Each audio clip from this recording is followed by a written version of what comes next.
Hi friends, welcome to mini சமையல். இன்றைக்கி நம்ம சேனலில் சூப்பரான ஒரு ரெசிபி தான் பார்க்க போகிறோம். வீட்டில் வெறும் 1 கப் ரவை இருந்தாலே போதும், அதாவது ஒரு 1/4 கிலோ அளவுக்கு ரவை இருந்தாலே போதும், நல்ல பஞ்சு போல் சாஃப்டான இந்த கேக்கை நீங்களும் செய்யலாம். ஸ்கூல் விட்டு வர்ற பசங்கள்லேருந்து வீட்டில் உள்ள பெரியவங்க வரைக்கும் ஈவினிங் டீ போடுற டயத்தில் இதை ஒரு டீ டைம் ஸ்நாக்ஸாக கூட நீங்கள் செஞ்சு கொடுக்கலாம். சாப்பிட்றதுக்கும் அவ்வளோ சாஃப்டாக நல்லா மெத்து மெத்துன்னு சூப்பராக இருக்கும். அதனால் மிஸ் பண்ணாமல் கண்டிப்பாக இந்த கேக் ரெசிபியை நீங்களும் வீட்டில் ட்ரை பண்ணி பாருங்கள். ட்ரை பண்ணி பார்த்துட்டு எப்படி வந்துச்சுங்கிறத கமெண்ட் பாக்ஸில் சொல்லுங்கள். இப்போ நம்ம இந்த கேக் எப்படி செய்யலான்னு வீடியோக்குள்ளே பார்க்கலாம். அதுக்கு ஃபஸ்ட்டு ஒரு மிக்ஸி ஜார் எடுத்துக்கோங்க. அதில் 1 கப் அளவுக்கு ரவை சேர்த்துக்கோங்க. கூடவே 1/2 கப் அளவுக்கு சுகர் சேர்த்துக்கோங்க. இந்த சுகருக்கு பதிலாக நீங்கள் நாட்டு சக்கரை சேர்க்குறா இருந்தால் கூட சேர்த்துக்கலாம். இதில் சேர்க்கக்கூடிய பொருட்கள் எல்லாமே ரவையை எந்த கப்பால் அளந்து சேர்க்குறீங்களோ அதே கப்பால் சேர்த்துக்கோங்க. அப்போ மெஷர்மெண்ட் எல்லாமே சரியாக இருக்கும். 1/2 கப் அளவுக்கு காய்ச்சி ஆற வச்சு வடிகட்டின பால் சேர்த்துக்கோங்க. 1/4 கப் அளவுக்கு நல்ல கெட்டியான ரொம்ப புளிப்பில்லாத தயிராக சேர்த்துக்கோங்க. அதே 1/4 கப் அளவுக்கு எந்த ஒரு வாசனையுமே இல்லாத ரிஃபைண்ட் ஆயில் சேர்த்துக்கோங்க. வாசனைக்காக ஒரு 1/4 ஸ்பூன் அளவுக்கு ஏலக்காய் பவுடர் சேர்த்துக்கோங்க. ஏலக்காய் பவுடருக்கு பதிலாக உங்ககிட்ட வெண்ணிலா எசன்ஸ் இருந்தால் சேர்த்துக்கோங்க. அப்படி இல்லைன்னா ஏலக்காய் பவுடரை சேர்த்துக்கலாம். இப்போ இந்த மிக்ஸி ஜாரில் சேர்க்க வேண்டிய பொருட்கள் எல்லாமே சேர்த்தாச்சு. இப்போ இதை நல்லா நைஸாக பேஸ்ட்டாக அரைச்சி எடுத்துக்கணும். இதில் தண்ணி எதுவும் சேர்த்துடக்கூடாது. இதில் சேர்த்துருக்க பொருட்களே போதுமானதாக இருக்கும். இப்போ இதை நம்ம அரைச்சி எடுத்துக்கலாம். பாருங்கள், அரைச்சி எடுத்த பிறகு நல்லா நைஸாக இந்த அளவுக்கு பேஸ்ட்டாக அரைச்சி எடுத்துக்கணும். அரைச்சி எடுத்த பிறகு பார்த்தீங்கன்னா இந்த மாவோட கன்சிஸ்டன்சிவே இந்த அளவுக்கு இருக்கணும். இப்போ அரைச்சி எடுத்திருக்க இந்த மாவை ஒரு பவுலுக்கு நம்ம மாற்றிக்கலாம்.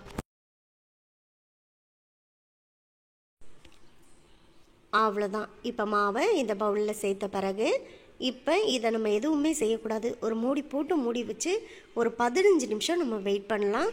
15 நிமிஷம் கழித்து நம்ம இந்த மாவை பார்த்தோன்னா இதில் ரவை சேர்த்து அரைச்சிருக்கிறதுனால மாவு லைட்டாக எலும்பி வரும். அதனால் ஒரு 15 நிமிஷம் நம்ம வெயிட் பண்ணலாம். இப்போ ஒரு 15 நிமிஷத்துக்கிட்ட ஆச்சு. நம்ம இப்போ மாவை ஓப்பன் பண்ணி பார்த்தோன்னா நமக்கே தெரியும், முன்னாடி இருந்ததை விட லைட்டாக இந்த மாவு உப்பி மேலே எலும்பி வந்திருக்கும். இப்போ ஒரு விஸ்க் வச்சோ இல்லை ஸ்பூன் வச்சோ நல்லா இந்த மாதிரி அடித்து கலந்து விட்டுக்கோங்க. அடுத்ததாக இந்த மாவில் 1/2 ஸ்பூன் அளவுக்கு பேக்கிங் பவுடர் சேர்த்துக்கோங்க. 1/4 ஸ்பூன் அளவுக்கு பேக்கிங் சோடா சேர்த்துக்கோங்க.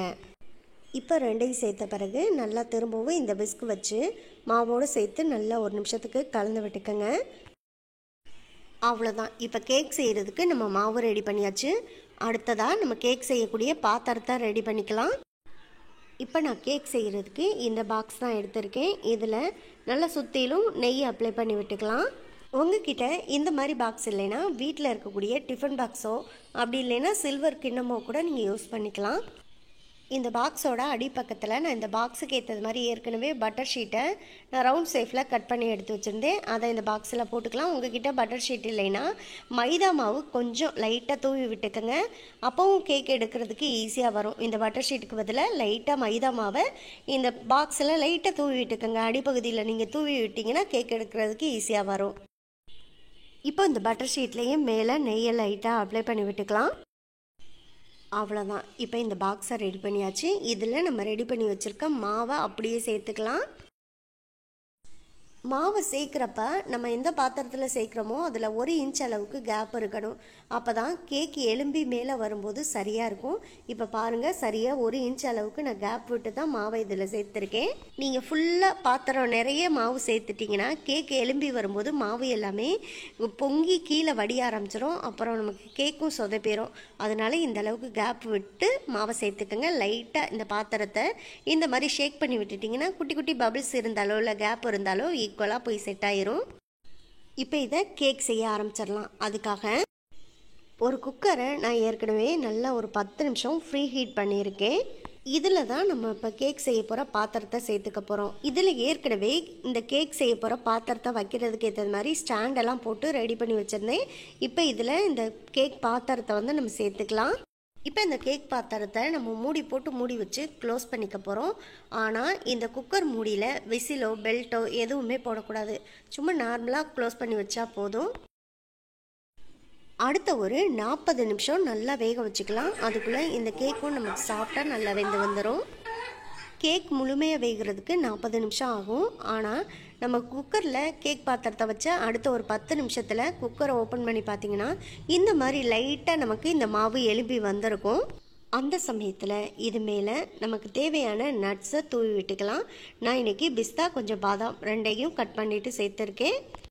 கேக் பாத்திரத்தை இந்த குக்கரில் வைக்கும் போதே நட்ஸு சேர்த்திங்கன்னா கேக் லைட்டாக அந்த எலும்பி வருது பார்த்திங்களா, அதனால் உள்ளே வந்து நட்ஸ் எல்லாமே போயிடும். அதனால் ஒரு 10 நிமிஷம் கழித்து குக்கரை ஓப்பன் பண்ணிவிட்டு இந்த மாதிரி நட்ஸை சேர்த்திங்கன்னா பார்க்குறதுக்கும் கேக்கும் மேலே வந்து இந்த நட்ஸ் எல்லாமே அப்படியே அழகாக இருக்கும், உள்ளேயும் போகாது. இப்போ மூடி போட்டு மூடி வச்சு அடுத்த ஒரு 30 நிமிஷம் வெயிட் பண்ணலாம். ஏற்கனவே ஒரு 10 நிமிஷம் நல்லா வெந்துருச்சு. அப்போ தான் நம்ம நட்ஸு சேர்த்துட்டோம்.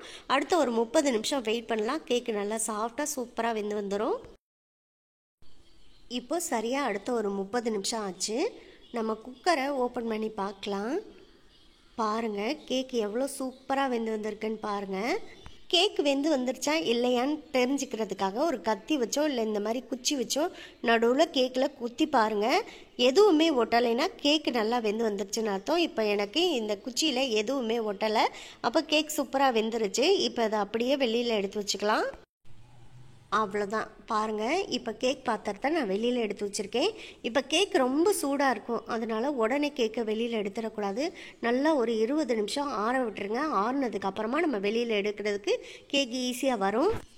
இப்போ சரியாக ஒரு 20 நிமிஷம் ஆச்சு.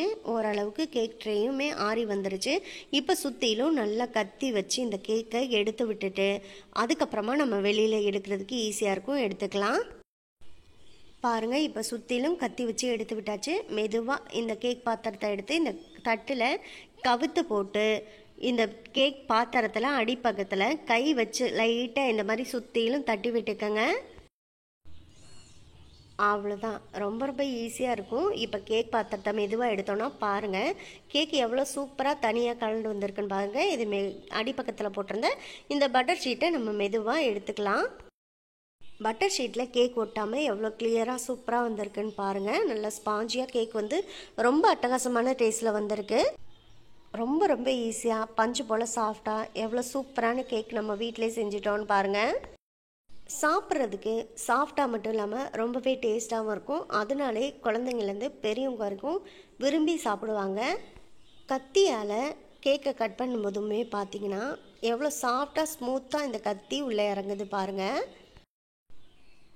அவ்வளோதான், கண்டிப்பாக மிஸ் பண்ணாமல் இதை நீங்கள் ட்ரை பண்ணி பாருங்கள். ட்ரை பண்ணி பார்த்துட்டு எப்படி வந்துச்சுங்கிறத கமெண்ட் பாக்ஸில் சொல்லுங்கள்.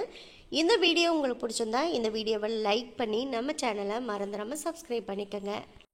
சப்ஸ்கிரைப் பண்ணும்போது பக்கத்தில் உள்ள பெல் ஐக்கானை கிளிக் பண்ணி வச்சுட்டிங்கன்னா நான் போடக்கூடிய குக்கிங் வீடியோ எல்லாமே உடனுக்குடனே உங்களுக்கு வந்து சேரும். உங்கள் ஃப்ரெண்ட்ஸ் அண்ட் ரிலேட்டிவ்ஸ் எல்லாருக்கும் ஷேர் பண்ணுங்கள். இதே போல் அடுத்தடுத்து நல்ல நல்ல வீடியோவில் சந்திப்போம். ஓகே, பாய்.